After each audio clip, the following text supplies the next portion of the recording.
Let's now start with the income statement, which reflects the financial performance of the entity. So guys, when you're starting your income statement, you're going to start with your top line. Top line is sales. Then you're going to have the cost of goods which is sold, right? So sales less COGS is going to give you the gross margin. Then we're going to have SG&A, which is selling, general and administrative expenses, which gets you to your operating income. So let's start with an example. Let's say we are in the business of buying and selling all these pens. And let's say I buy 1,000 pens for $1,000. Right? So we bought 1,000 pens for $1,000. And let's assume none of these pens are sold yet. Right? None of the 1,000 pens are sold. What do you do with the $1,000? Do you get them on your income statement?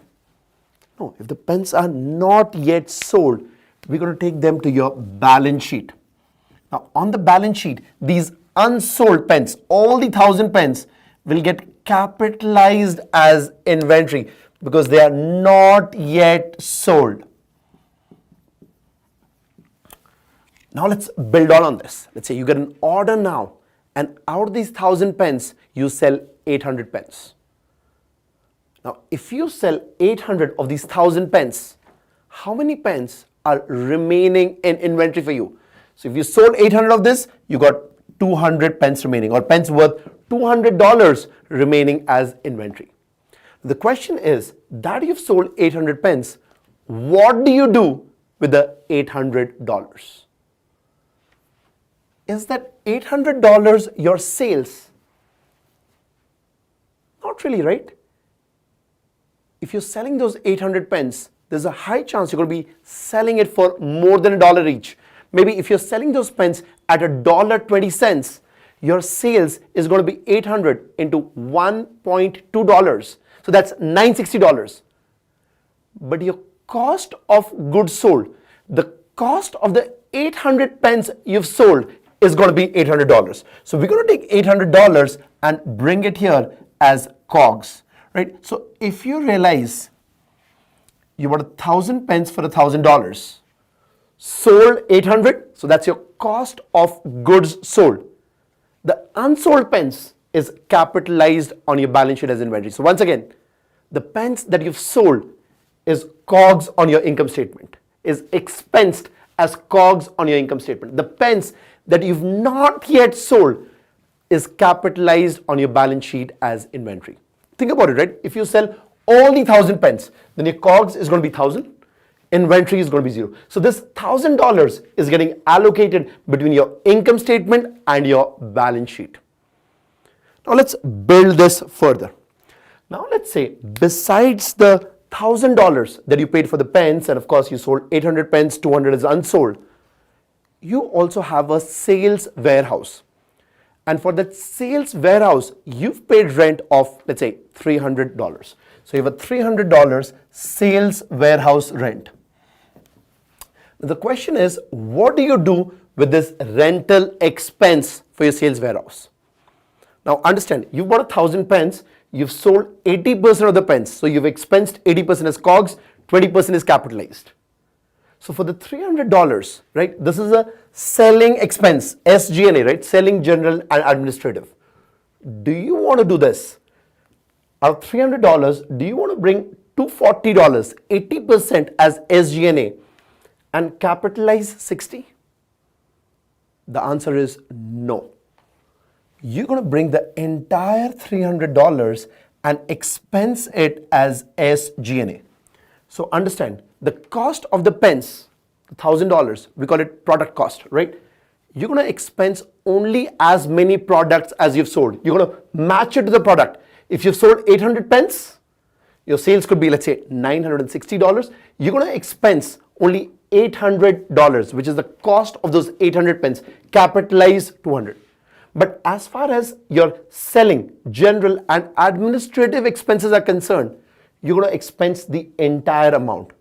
So guys, that is why when we look at COGS, we call this product cost. you match this to the product. SG&A, we call it period cost. You match it to the period. So let's take a back seat now. Let's look at COGS and let's sort of look at this from a formula standpoint now. I don't like formulas. I love this pictorial descriptions, but I know some people love formulas. So let's do the formula way, right? So if we look at COGS and we look at the formula for COGS, this is beginning inventory or opening stock plus purchases, right? So beginning inventory plus purchases gives you your cost of goods available for sale. Now look at this, right? Let's say in this example, my beginning inventory of pens was 0, right? I just started business. I had no beginning inventory.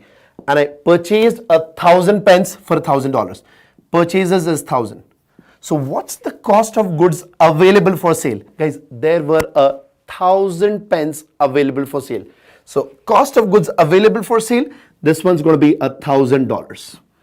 Okay, now, after you get the cost of goods available for sale, I'm going to subtract ending inventory or closing stock to get to COGS or the cost of goods sold. So guys, we had 1,000 pens available for sale. At the end of the year, how much was inventory? How much is closing stock? This was $200, right? So 1,000 minus 200, right?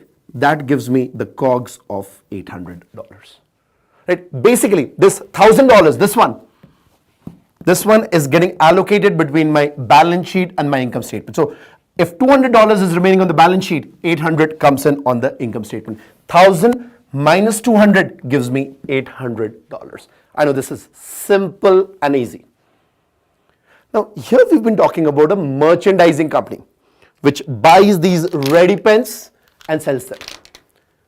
How about you were a manufacturer and you were actually manufacturing all these pens? In that case, when we look at your COGS, your cost of goods sold, they would include the cost of your raw materials, right? That's purchases, right? You purchase raw materials now. But if you're a manufacturer, when you purchase raw materials, you're going to convert them into finished goods, right? Now, in the process of that conversion, you're going to incur labor costs and you're going to incur factory overhead costs. Now, for the manufacturer, the labor costs, right? The direct labor costs, plus the overhead costs, all those direct manufacturing costs would get included as part of your COGS, right? So they'll be here, and then of course then you have a cost of goods available for sale minus ending inventory gets to your cost of goods sold. Now let's try to understand, right? For a manufacturer, what's getting into COGS versus what's getting into SG&A. So let's talk about this, right? So you're a manufacturer and let's say you're paying salaries to your factory workers. Now the salaries that you're paying to your factory workers is actually a manufacturing cost, which is going to go to your COGS.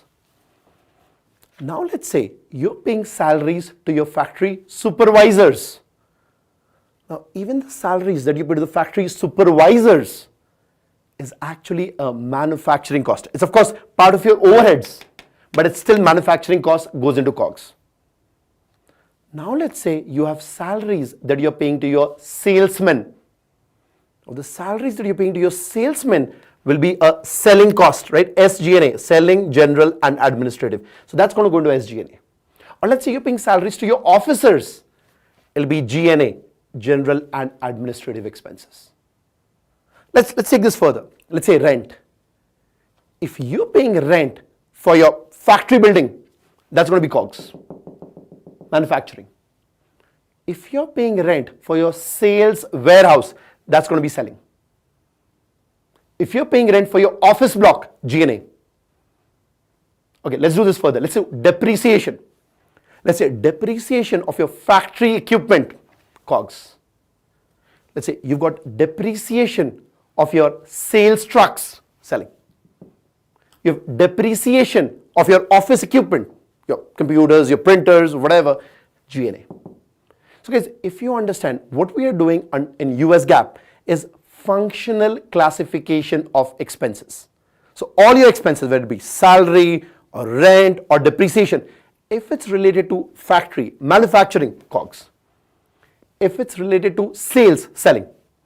If it's related to your general administration, G&A, right? Functional classification of expenses that you have to get to your operating income. So your sales less COGS gives you the gross margin, less SG&A getting you to your operating income, which is the O here. Now I'm going to build out this exciting income statement for you. Let's build this out, right?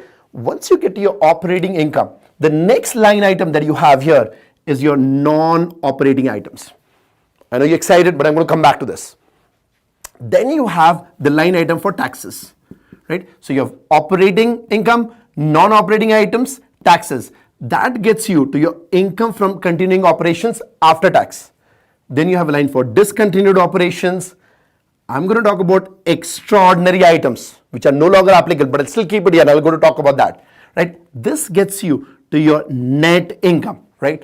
So when you look at your sales, your revenues is your top line.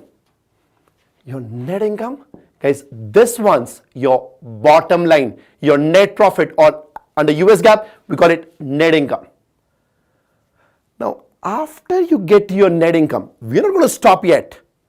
We have another line item, and this is where I'm building up the statement of comprehensive income. We'll talk about that, right? So once you get your net income, we will still have a line item for other comprehensive income, which gets you to your comprehensive income. So this is the point where I'm introducing you to the extension of the income statement, which is a statement of comprehensive income. So let's talk about this, right? So when we start from sales, let's say if I start from sales, if I start from sales all the way until your net income, guys, this is what I call your income statement, right? This is your income statement. It starts with sales, right? Goes on until net income. Then we're going to move on to the next statement, which is the statement of comprehensive income. Now the statement of comprehensive income starts at net income, and then you have O, which is OCI, or other comprehensive income, to get to your comprehensive income. So this is the statement of comprehensive income. So guys, if you remember, when I introduced you to a full set of financial statements, I told you, you have the balance sheet, which is the statement of financial position. You've got the income statement starting at sales, getting to your net income. This one's your income statement. You have your statement of comprehensive income, which starts from your net income, your bottom line. And then you have certain other items of gain or loss, OCI, that are not included as part of the income statement to get to your comprehensive income.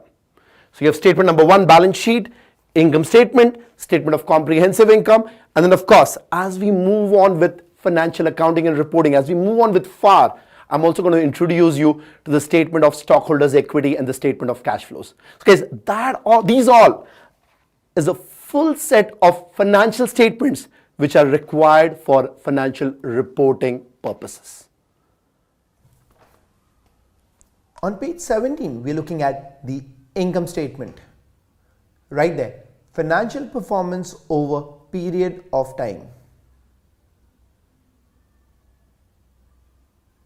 So on the income statement, we're looking at the financial performance of the entity over a period of time.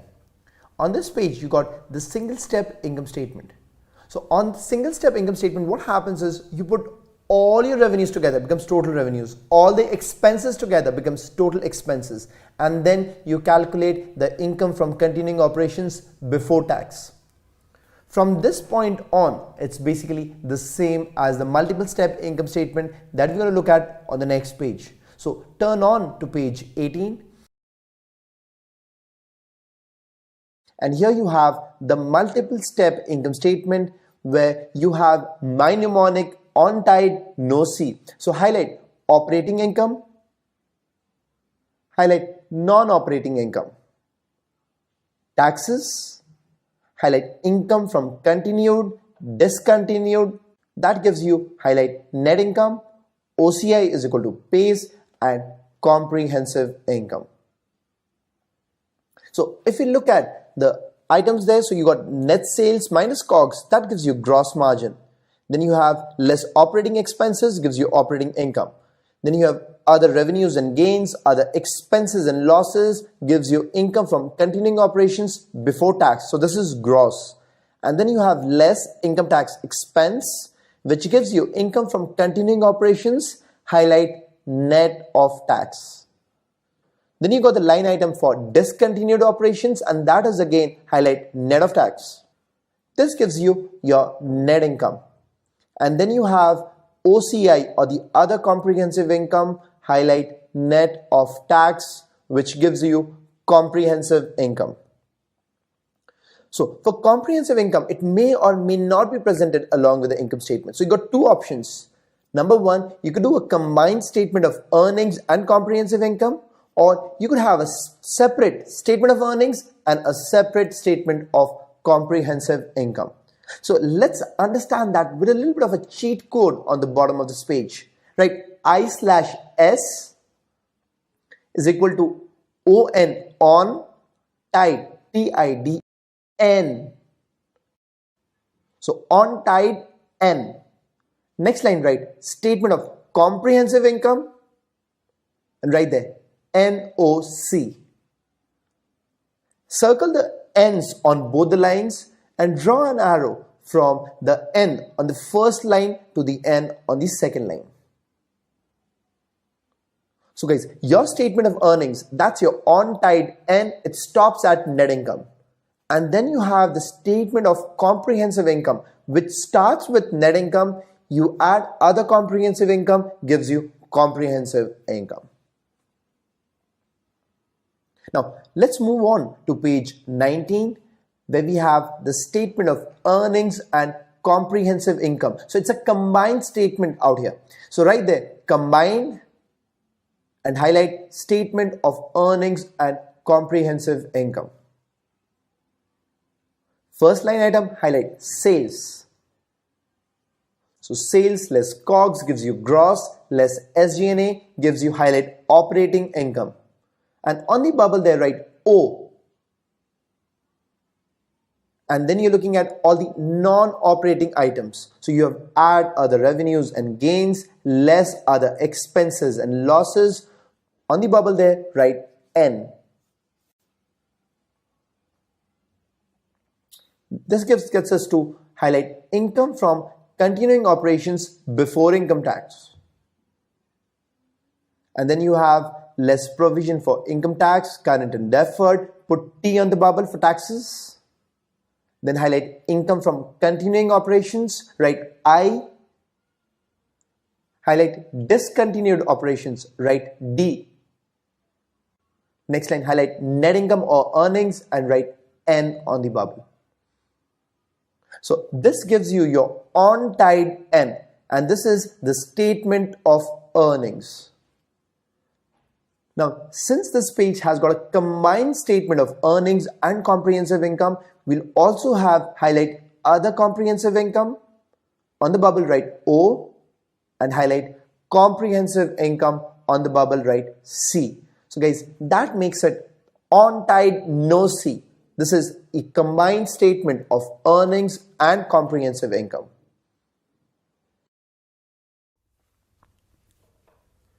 Turn on to page 20, and here we are looking at net sales. So highlight net. So that is gross sales minus sales discount minus any sale returns or allowances. On the next bullet, highlight beginning inventory plus cost of goods purchased.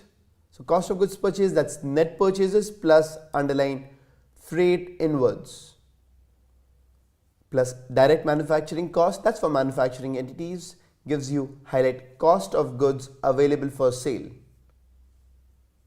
From that, highlight minus ending inventory, that gives you highlight cost of goods sold or COGS. So guys, beginning plus purchases, that's your cost of goods available for sale, minus ending inventory, what you couldn't sell out, that gives you the cost of goods sold. Now net sales less cost of goods sold, this gives you your gross margin. Now we're looking at subtracting operating expenses to arrive at operating income. That's the O of your on tide, no C. So highlight operating expenses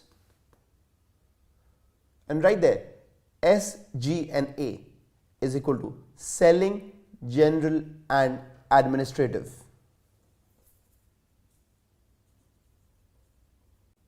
Highlight general and administrative expenses. This includes your staff salaries, office expenses, office rent, legal and accounting, insurance, depreciation on office equipment. Next one, highlight selling expenses. This includes underline freight outwards. Freight inwards, that was part of your COGS. Freight outwards, that's selling. Advertisement, sales commissions, underline bad debt expense. It also includes depreciation on any sales trucks that you have. Next, highlight R&D costs, highlight organization costs, and then highlight impairment losses only for SEC registrants and underline SEC registrants. So if it's an impairment loss for a SEC registrant, that is an operating expense. Now, if it's an impairment loss for a non-SEC registrant, this goes to non-operating items or other expenses and losses. So draw an arrow from this bullet down to the second sub-bullet under non-operating items. Let's say you have a machine whose book value on your books is $10,000 and you don't need that machine anymore, so you're selling it off and you sell it for $12,000. Would you now report sales of $12,000 and the COGS, cost of the machine sold, of $10,000, resulting in a profit of $2,000? Would you report it as sales less COGS leading to gross? The answer is no, you would not. Guys, understand, you are not in the business of buying or selling or manufacturing that machine. So the $2,000 gain that you're having on the sale of that machine is going to be a non-operating item, right? This would be a non-operating gain. Or if you had a loss on sale, it would be a non-operating loss. Same case, right? Let's say you decide to outsource delivery. Let's say you have a fleet of sales trucks and suddenly you decide, you don't want to really do deliveries anymore and you have a logistics provider who's taking care of that. You now want to sell off the entire fleet of delivery trucks. You may have a gain or loss on that sale. Now that gain or loss on that sale is again a non-operating item, because once again, you are not in the business of buying and selling delivery trucks, or you don't manufacture delivery trucks.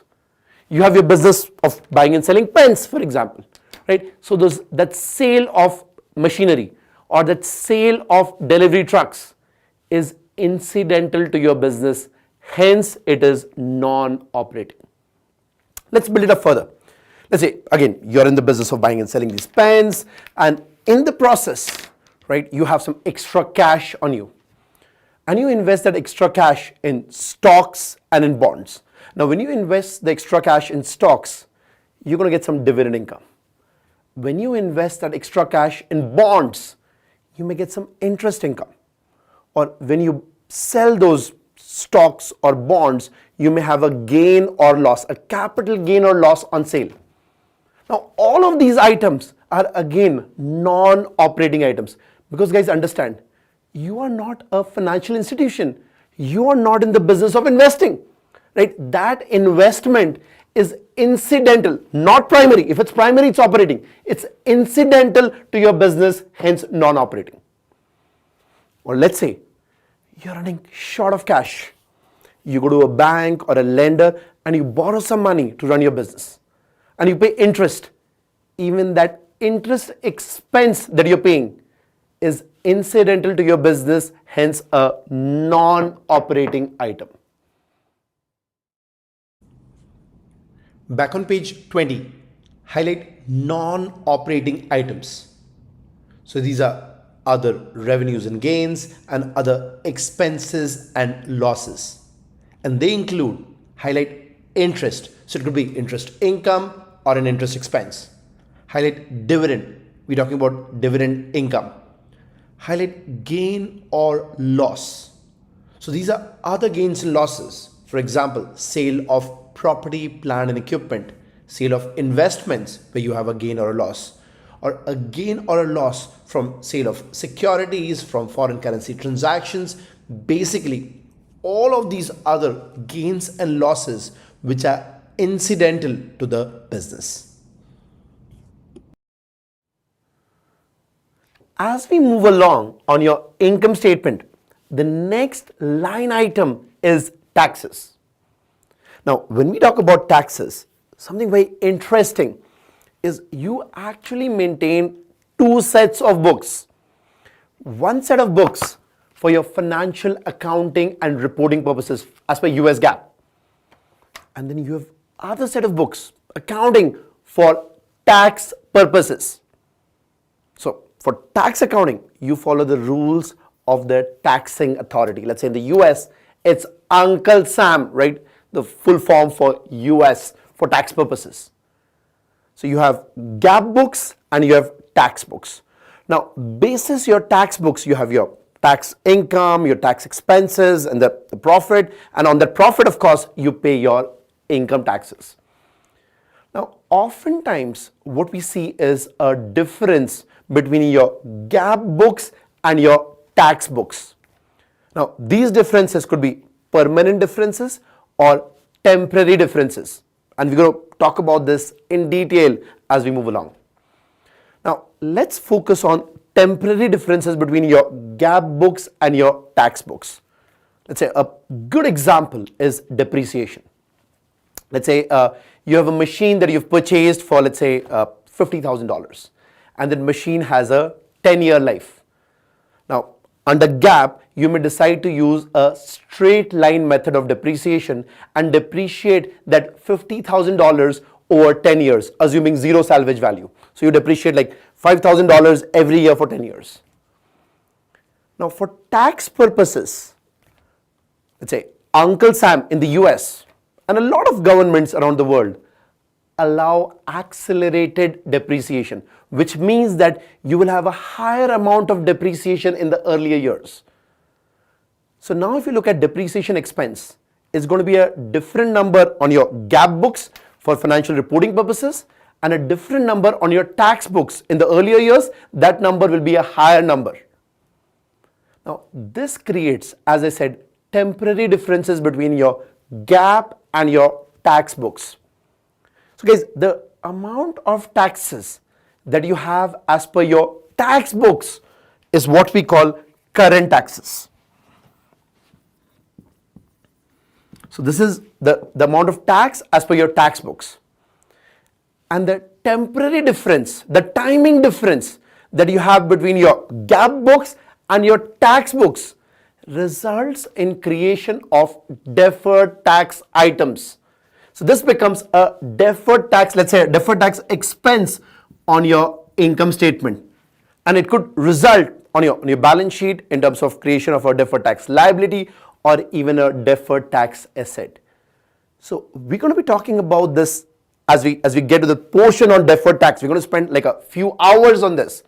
But for now, you understand that when you're looking at this tax line item, it includes your current tax as well as deferred tax items.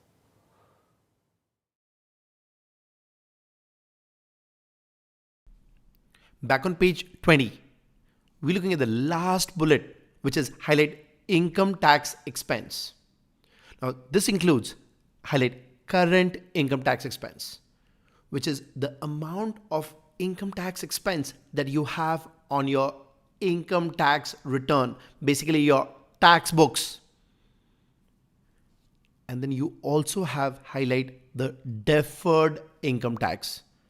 Now, deferred income tax comes in from temporary differences that you have between your tax books and your GAAP books. Now, we're going to cover deferred taxes in a lot of detail in right FAR 5. Let's say we are in the business of manufacturing these pens, and we've got another business unit where we manufacture dusters. So we're doing pens and we're doing dusters. Because in this case, right, our sales here, our revenues here will include pens plus dusters, right? All the expenses and everything that we have will have pen expenses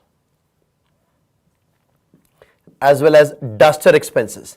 Our income from continuing operations after tax, that's going to be pens as well as dusters.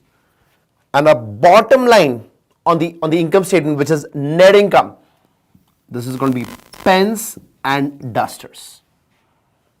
So far, so good. Now let's say we realize that pens, this is good business. People write so much on the board. Dusters, this is not an exciting business anymore, right? People keep writing, they hardly rub. So we now decide to sell off this dusters business unit. Now, there could be two scenarios. Scenario number one, we actually sold it off. We found a buyer, we sold off the dusters business. Or we've classified it as held for sale at the end of the year, which means it's not yet sold, but we are actively, super aggressively looking at a buyer or looking for a buyer who can buy this from us. Okay, the moment your dusters business unit is either sold off or held for sale at the end of the year, this dusters business unit gets classified as discontinued operations. So your pens, this is continuing operations. Remember we said income from continuing operations after tax.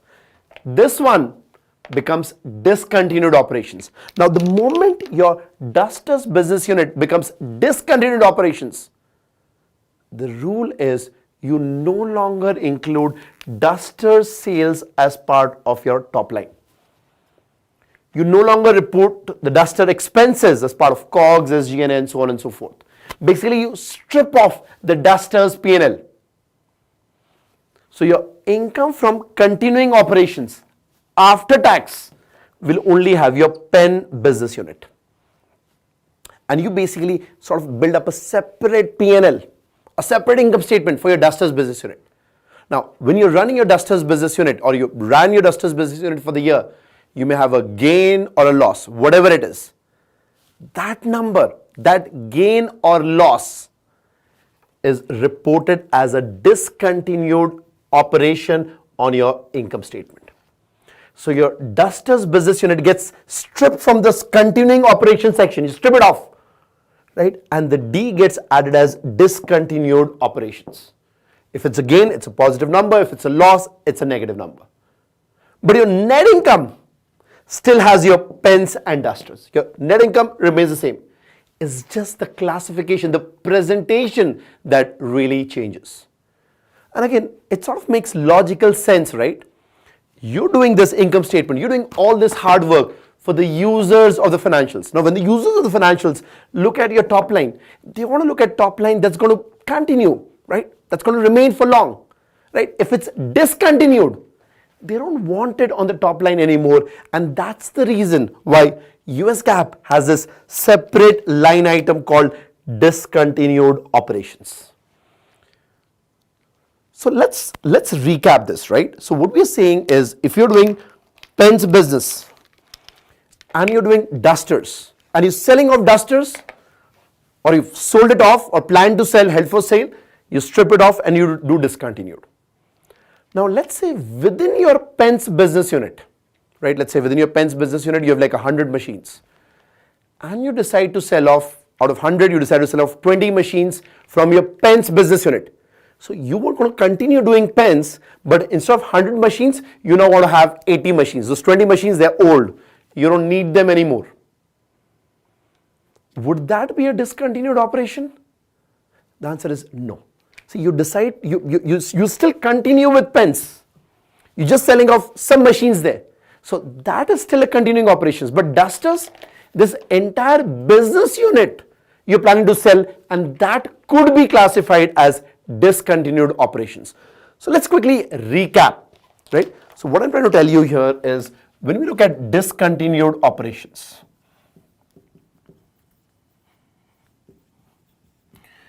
we are looking at something which is a separate component of the business, of the overall business.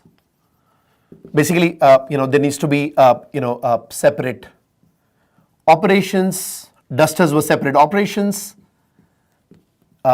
Separate cash flows. Dusters had separate cash flows, right? So your revenues and expenses separate, right? Pens and dusters, they were separate. And it was basically a big deal that you're planning to sell off dusters. So when I say a big deal, it means either it's a strategic shift or it has a major operating impact. It's not a small thing, it's a big deal. And because it's a big deal, you're classifying it separately as discontinued operations. So when you're looking at discontinued operations, we're talking about a separate component of your business. And of course, we've made it very clear, it's either disposed of, which is sold off, or held for sale as of the end of the year. On page 21, we're looking at discontinued operations. Make a note there which says discontinued if both conditions satisfied. Number one, component of entity. And number two, disposed of or held for sale. So once again, it's discontinued only if both conditions are satisfied. Number one, component of entity. And number two, it's either disposed of during the year or held for sale.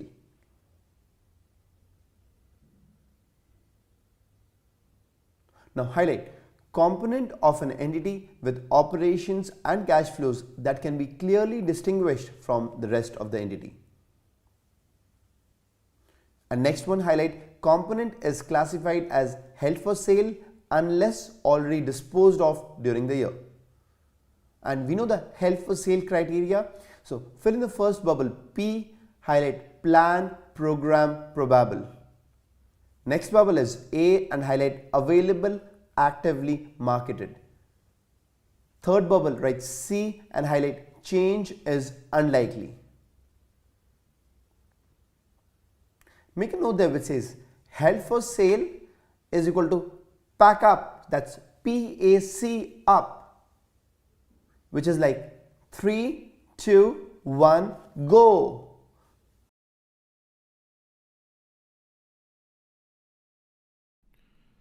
Now turn on to page 22 and look at the last bullet there. Now the rules for discontinued operations now require that only those highlight component disposals representing strategic shifts or having major operating impacts are to be reported as discontinued operations. Examples include highlight discontinuation of operations in a major geographical region, highlight discontinuation of a major product line, highlight discontinuation of other major parts of an entity, highlight disposal of a significant investment accounted for under the equity method. And on the next sub-bullet, put a star there, very important. Underline cannot classify routine disposals of small groups of assets as discontinued operations.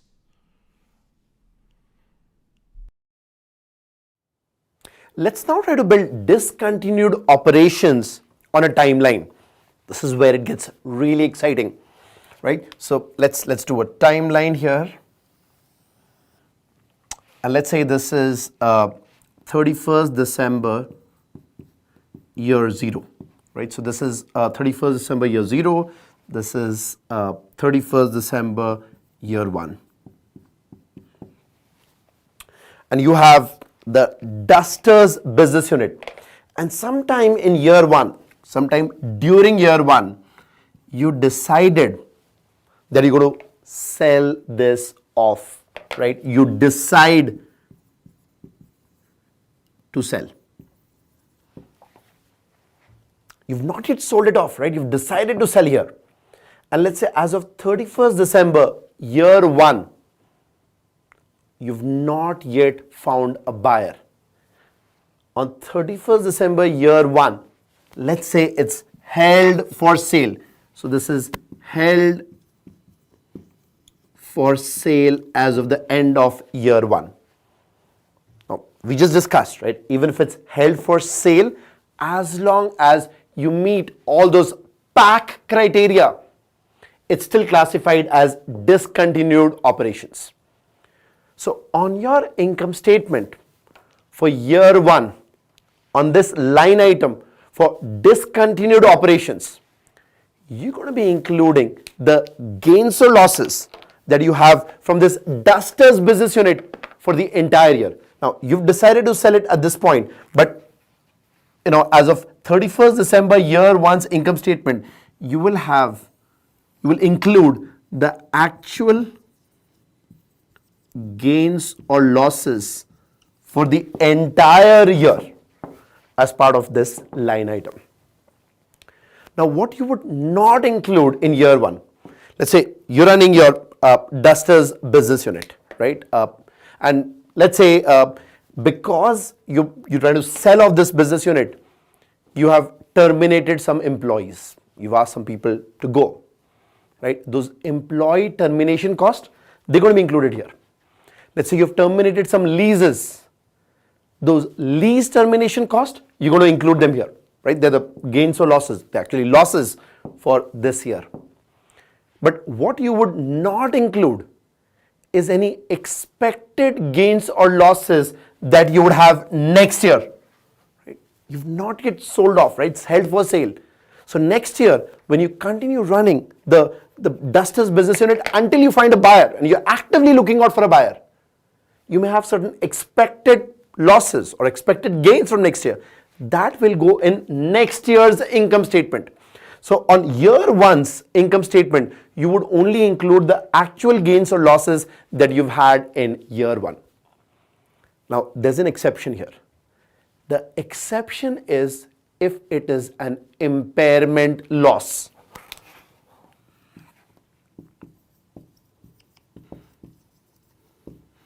Now, let's talk about this. What is an impairment loss? An impairment loss is when the carrying value of this Dusters business unit, let's say you have some machines and you have some assets.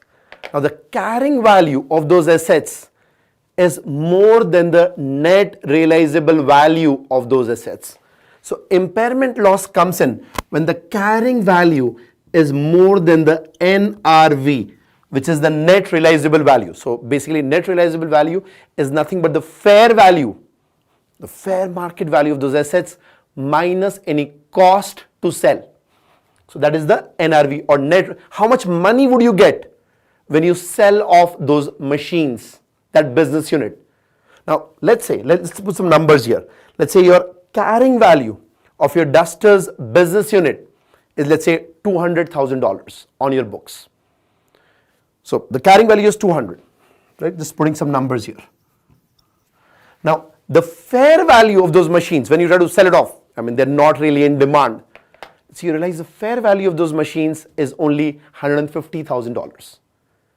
And when you sell those machines, you will have to pay $10,000 for the brokers and all the selling costs.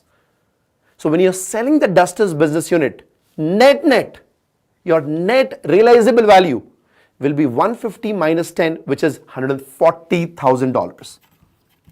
So imagine, right, on your books, on your balance sheet, it's at $200,000. But when you sell it, the money that you will get, the cash that you will see is only 140. So guys, this is where this is an impairment. And this is an impairment loss that you will recognize in year 1 itself.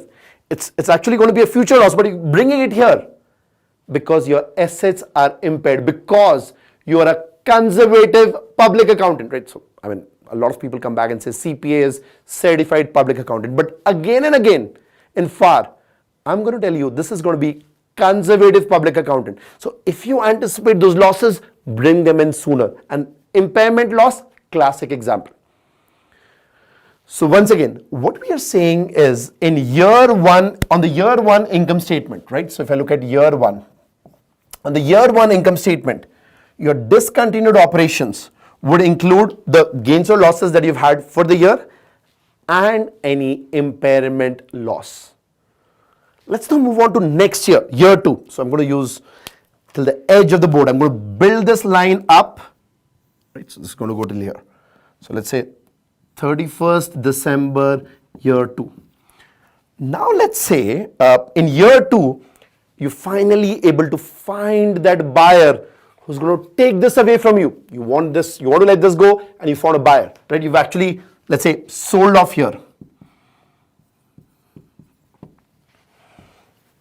So if you realize on your 31st December, year 1, this was held for sale, and here it's actually disposed of or sold off. Right? So even for year 2, right, the gain or loss that you will have from the beginning of the year until the time of sale, any gains or losses that you will have here will go in your year 2 income statement. Or the gains or losses that you'll have on sale, finally, right? Let's say you sell it off at a lower value than you anticipated, right? You can have a further loss that will go in your year 2 income statement. So guys, very, very clear. You need to understand what gain or loss goes into which year. Now, something about impairment loss before we get to the book, right? So when you have an impairment loss in year 1, sometimes it may so happen that the impairment loss gets reversed in a later year.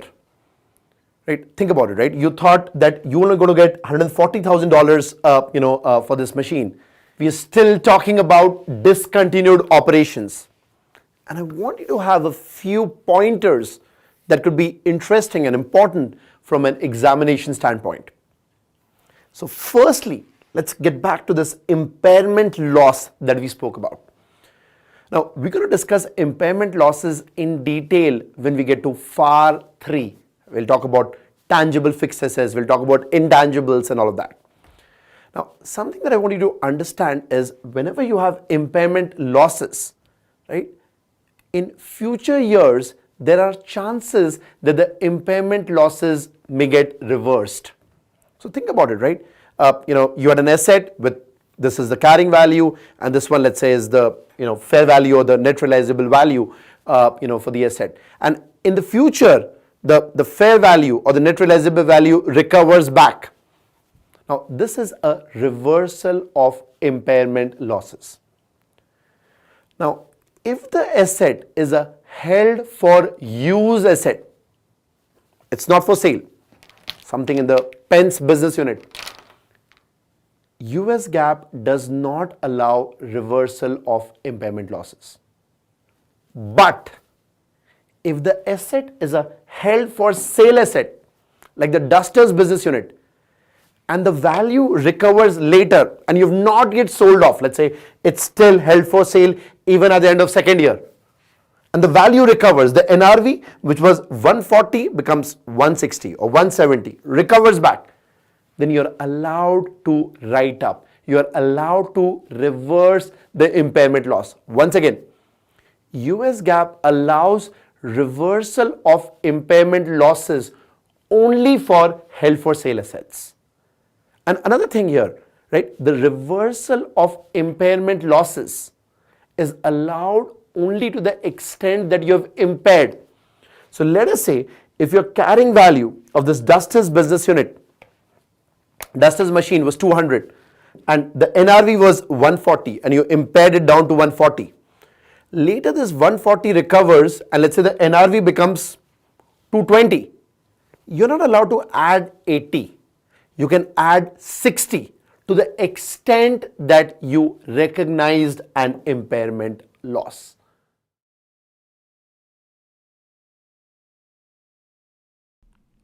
Back on page 21, we're looking at the third bullet, which is accounting for discontinued operations. Highlight costs related to disposal activity included in results of discontinued operations.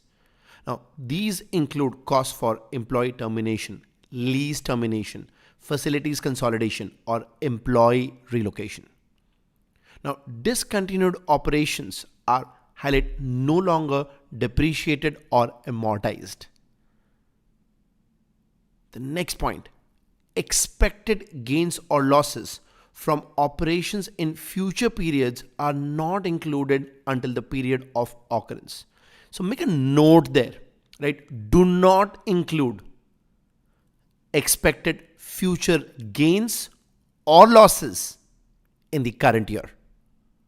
So future gains or losses would be recognized in future years, not in the current year. But right, except for impairment loss. So guys, only in case there is an impairment loss do we bring that loss onto the current year.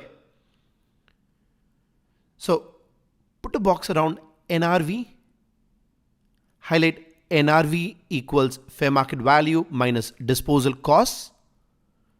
Now the assets for the discontinued operations are impaired if the carrying value is greater than the NRV, greater than the net realizable value. Now, in case you impair discontinued operations and there's a future reversal of impairment. Now, note that US GAAP rules allow write-up for any subsequent increases in the fair value only to the extent of impairment losses, and this is allowed only for discontinued operations or for assets which are held for sale.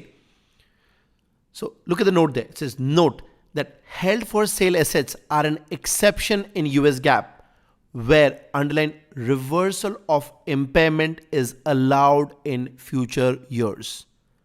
Also note that US GAAP does not allow any of such reversal of impairments on held for use assets.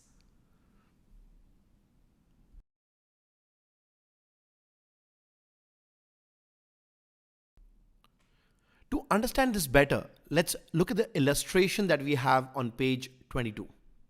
So let's go milestone by milestone. So the first box that you have here is on 31st December year 0, where you have the operations as a continuing operations, but it's in year 1 that you decide to sell.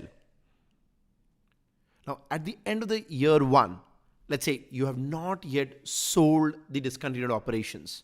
So in that case, that's going to be classified as held for sale. So during the year 1, during which year you decided to sell, but you have not yet been able to sell, any gains or losses that you have for these discontinued operations, they would go on that line item D of your on-tied NOC. But you're going to highlight exclude any expected gains or losses. So you will not bring next year's gains or losses in the current year, except if highlight impairment loss, wherein the carrying value of the discontinued operations is greater than the net realizable value. Now, moving on to year 2 and assuming the discontinued operation gets sold off in year 2. So whatever gains or losses that you have had in year 2 in this case will be recognized on the year 2 financial statements. Again, it's going to go on the line item D of your on-tied NOC on your income statement.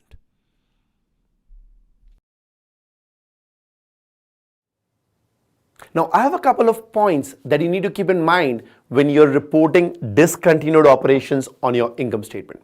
The first one, the discontinued operations that you report here are reported net of tax. So let's put this here, right? So this discontinued operations is net of tax. And you need to understand, look at the flow here, right? So when you're looking at income from continuing operations, you have a separate line for taxes, right? You subtract taxes and you get to income from continuing operations after tax. But for discontinued operations, you don't have a separate line for taxes. So this line itself is reported net of tax. So let me give you an example. Let's say, and you have this Dusters business unit that you've discontinued, And let's say you have a net gain from running that Dusters business unit. I mean, you're planning to sell it off, but it's still profitable. Let's say you made $30,000 during the year from the Dusters business unit. Now, on the $30,000, you have let's say a tax rate of, let's say, 40%. So on that $30,000, you paid taxes of, let's say, $12,000, right? So your net gain from the Dusters business unit is 30 minus the tax of 12. Your discontinued operations, the gain in this case after tax would be 18, and that is exactly the number that you would report here. Now, the second presentation thing that I want you to really be mindful of is when you are reporting comparative financial statements. So, let me tell you that US GAAP does not require that you report comparative financials for multiple years. It's not required. It's optional. But when we get to SEC requirements, which are requirements for public companies, which are requirements for companies we call issuers who have issued securities to the public, we will learn that SEC does require comparative financial reporting. So as per SEC regulations, you need to have 3 years of income statement, right? And 3 years of comprehensive income statement, 3 years of cash flows and stockholders' equity. The balance sheet that you need to do as per SEC requirements is for the last 2 years. So once again, US GAAP does not mandate comparative reporting. Of course, SEC does for public companies. So for non-public companies, it's optional. It's your choice whether you want to report 1 year, you want to report 2 years, you can report 3 years, your choice. Now let's say whenever you're doing comparative financial reporting and you have discontinued operations, it sort of gets a little tricky. So let's look at what could happen when you're doing comparative reporting and you have discontinued operations. So we have year 1 here, and let's say if you remember the timeline that we had here, right? It's during year 1 that you decided that you wanted to sell off the Dusters business unit, which means as of the end of year 0, Dusters was actually a continuing operation. So if I were to look at building a year 0 here, let's say if I were to look at building a year 0 here, in year 0, your sales had pens and dusters. All the expenses here were pens and dusters. Your continuing operations was pens plus dusters. Your net income was pens plus dusters, right? So this is the year 0 numbers. In year 1, rather during year 1, you decided you want to sell off dusters. And what we did is we stripped off dusters sales from total sales. We stripped off dusters expenses. Your income from continuing operations after tax was only pens. Dusters became a separate line item discontinued operation. Now let us say you are presenting both year 1 and year 0 income statement as comparative income statements. Does it really look apples to apples? Because in year 1, you only have pen sales here. In year 0, you have pens and dusters. You have pens and dusters. Year 1, you only have pens. Right? So this does not look apples to apples. And guys, that is why for comparative financial reporting purposes, what you would do is, even for year 0, though Dusters was actually a continuing operation in year 0, only for comparative reporting purposes, when you're reporting year 1 financials, you'd actually strip Dusters sales and expenses and report it as discontinued operations even for year 0, only for comparative reporting purposes, despite the fact that in year 0, Dusters was actually a continuing operation. Back on page 21, we're looking at the last sub-bullet here. Couple of presentation requirements for discontinued operations. So right there, on-tide, no-see, and circle the D. So we know that all the discontinued operations, gains or losses, are reported in that line item D of your on-tied NOC on the income statement. Now, these are highlighted reported net of tax. So the discontinued operations, gains or losses, are reported net of tax. And for put a box around comparative financial statements, highlight income statement is retroactively adjusted for all prior periods presented to reflect the results of the current discontinued operations as discontinued operations in prior years. And we've seen that, right? So even if these operations were continuing operations in earlier years, for comparative financial reporting purposes, even for prior years, you're going to make adjustments to reflect them as discontinued operations. Now, something that I want you to note here is, right, comparative financial statements. These are optional per US GAAP. So US GAAP does not require any comparative financial reporting. It's optional, right?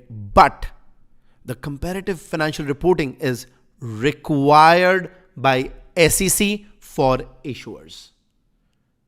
And as we move along, we're going to talk about specific SEC reporting requirements, and then we'll talk about how SEC requires that issuers present 3 years of comparative income statement.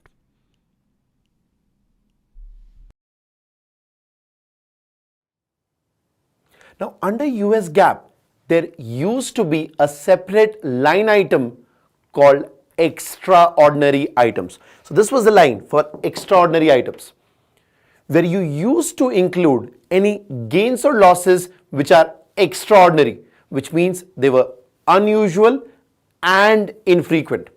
For example, let's say there's an earthquake, unusual, infrequent, and there's a huge loss that the company suffers because of that earthquake. That used to be an extraordinary loss, reported as extraordinary items here. However, FASB has been trying to simplify things. Now, as part of one of FASB's simplification initiatives, they have now eliminated this extraordinary items line. So now, even if you have an extraordinary gain or a loss, which is unusual and infrequent, you include it as part of the non-operating items. So it would be a non-operating gain or a non-operating loss, no longer extraordinary items.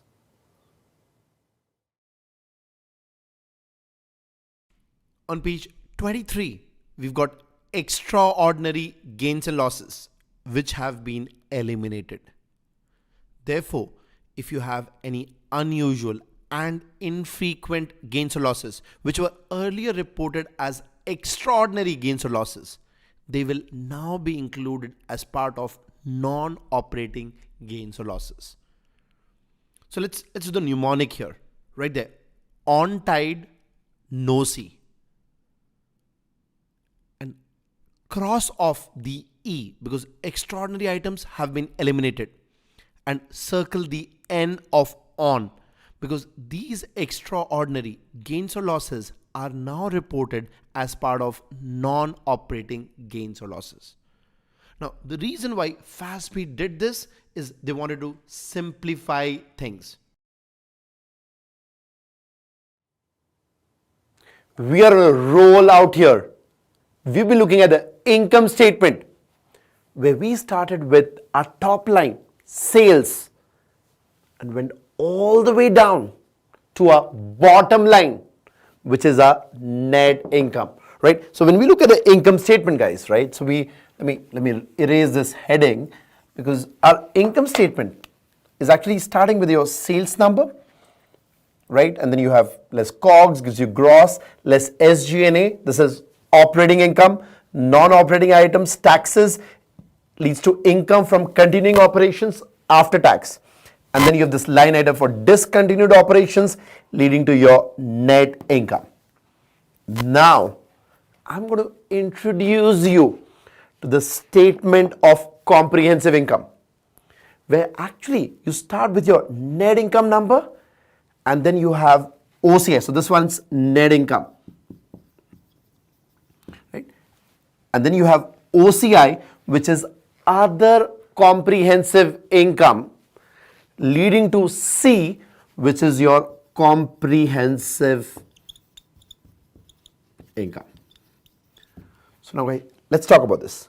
Now OCI or other comprehensive income are certain other items of gains or losses which for some reasons you do not include as part of the income statement, right? Some reasons these gains or losses, other comprehensive gains or losses, you don't include as part of your income statement, and that is why they are parked separately as OCI on the statement of comprehensive income. Now these other items of gains or losses that you do not include on your income statement and park it as OCI, we're going to summarize them using a mnemonic, and this mnemonic is PACE. So you have PACE, certain items of other comprehensive gains or losses. Now the P of PACE stands for certain pension adjustments. The A of PACE stands for available for sale securities, unrealized gains or losses. C stands for currency translation gains or losses. And the E of PACE is effective portion of hedging arrangements, including cash flow hedges. I know all these just went bouncers because these are advanced topics. Let's say when we look at pensions, the P of PACE, or currency translation or hedging arrangements, the E of PACE, all these are actually technical accounting and reporting topics, and these are now tested as part of BAR, which is business analysis and reporting part of the CPA exam. So they are no longer parts of FAR. However, the A of PACE, which is the available for sale securities, available for sale debt securities, that is still a part of FAR, and we're going to cover this in FAR 3. So guys, for now, right, at this point, all I want you to understand is OCI is certain other items of gains or losses which are not included as part of the income statement and parked separately on your comprehensive income statement. And to understand this better, let me show you the connection that you have with the balance sheet, especially the equity section on the balance sheet and how it all works, right? So let's try to build up a balance sheet here. So let me build a balance sheet here. So on the balance sheet, try to make this line as straight as possible, right? It's like sometimes so this is a straight line. Okay, this is good, right? On the balance sheet, you got assets, and then you got liabilities, and then you have an equity section. Now, a lot of candidates, when they look at this, they're like, liabilities and equity should be on this side, assets on the other. It doesn't matter. All that matters is your balance sheet needs to balance, right? Your assets should be equal to your liabilities and equity. Now, let's focus on the equity section of your balance sheet. And, we're going to be building this on as we move on with FAR, Financial Accounting and Reporting. On your equity section, you have a line for common stock. This is like your share capital. You have a line for APIC. This is called additional paid-in capital. Think of it like, it includes, right, share premium, right? So share capital, share premium, and then you have the third line item here, which is retained earnings. And then you also have a line item on the equity section called accumulated OCI. Now, let me show you how this works. And let's use some numbers to nail this, right? Let us say on your income statement, you have your net income, let's say of $100,000. You have net income of $100,000, and you have OCI of 20 on your comprehensive income statement, and I'm assuming an OCI gain of $20,000. This $20,000 is after tax, because guys, this OCI number is also net of tax, right? So if your net income is 100 and your OCI, other comprehensive income, is 20, your comprehensive income would be $120,000. Now, what you're going to be doing is, if you have a net income of $100,000, this net income flows into your retained earnings, which means your retained earnings on your balance sheet is going to increase by 100. Whatever the number you had, it's going to be plus 100, right? This is flowing into retained earnings minus any dividends that you pay out, minus any share buybacks that you do, and so on and so forth.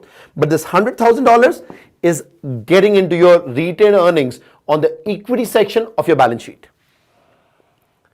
Now, when you look at the $20,000, which is your OCI, now this $20,000 will not be going into your retained earnings.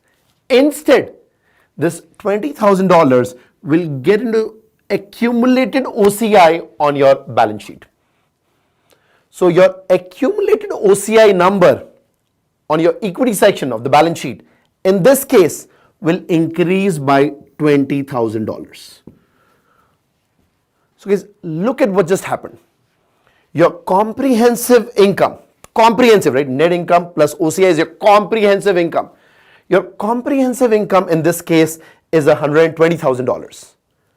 However, your retained earnings has increased by only $100,000, right? Because only your net income number has flown into retained earnings. But your overall equity section, right? Your overall equity section has actually increased by $120,000. So basically what I'm trying to tell you is, your entire comprehensive income of 120, that entire 120 has flown into your equity section.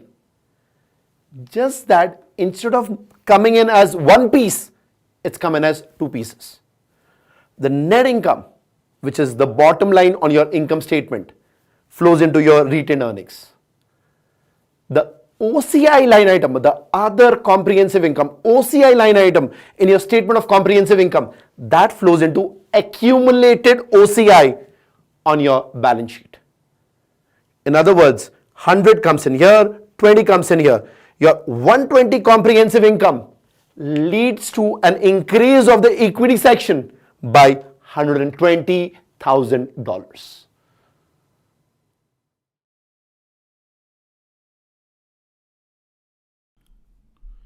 On page 24, highlight comprehensive income equals net income plus OCI or other comprehensive income. Now, comprehensive income is changes in equity during a period from non-owner transactions. So let's talk about it. Now, the only reasons why the equity section would change on the balance sheet is because, number one, there could be investment from owners, which would increase equity. Number two, there could be distributions to owners, which would reduce equity. And number three, the third reason for the change of the equity section would be comprehensive income.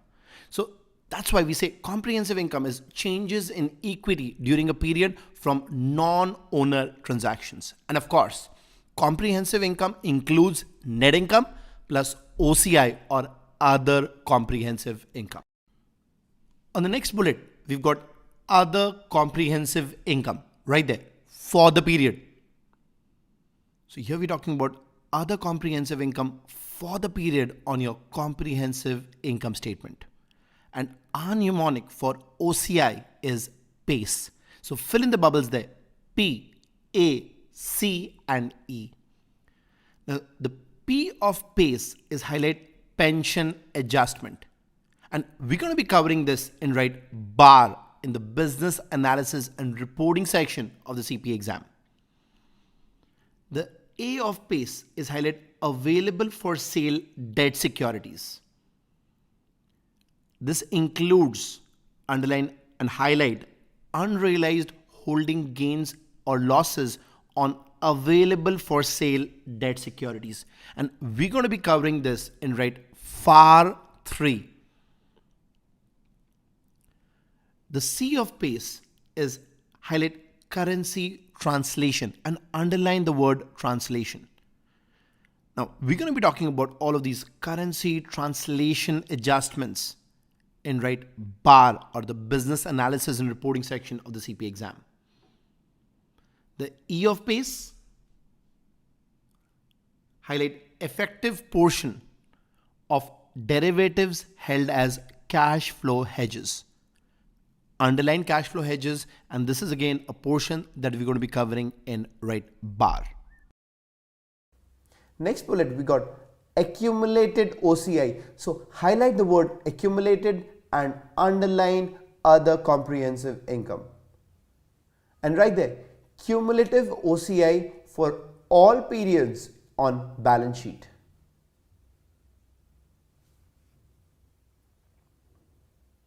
So when we're looking at other comprehensive income, we're talking about the number on the comprehensive income statement which is for the period. But when we're looking at accumulated OCI, that's the balance sheet number. That's cumulative OCI for all periods on the balance sheet. And below that you have reclassification adjustments. Highlight that. So these adjustments move OCI, put a circle around, from, underline accumulated other comprehensive income, put a circle around, to, and underline income statement. So reclassification adjustments move other comprehensive income from your accumulated OCI on the balance sheet back to your income statement. Now, what I want you to do on the bottom of this page is try to draw a format of the income statement and balance sheet for you to totally understand and appreciate the concept of comprehensive income. So right there, on tide no C. So on your on tide N, put a bracket on the left and write income statement. For NOC, that's your statement of comprehensive income. So you have on tide NOC. For N, that's the last line on your income statement, write net income. For O on the statement of comprehensive income, write OCI. And the C, that is comprehensive income. Now draw a balance sheet which has got assets, liabilities, equity. Under equity, write common stock C/S, APIC, additional paid in capital, retained earnings, accumulated OCI,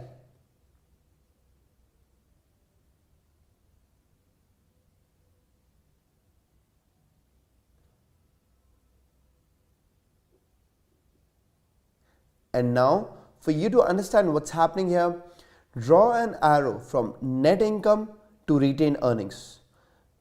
So the net income on the income statement, that accumulates in retained earnings unless paid out as dividends to stockholders. Now OCI on the statement of comprehensive income, that accumulates in accumulated OCI. So draw an arrow from OCI to accumulated OCI. So guys, as you can understand, when we're looking at on tide no C, on tide N, that's our income statement. NOC, that's the statement of comprehensive income. The number for net income, that is part of retained earnings in the equity section of the balance sheet. OCI, that's part of accumulated OCI in the equity section of your balance sheet.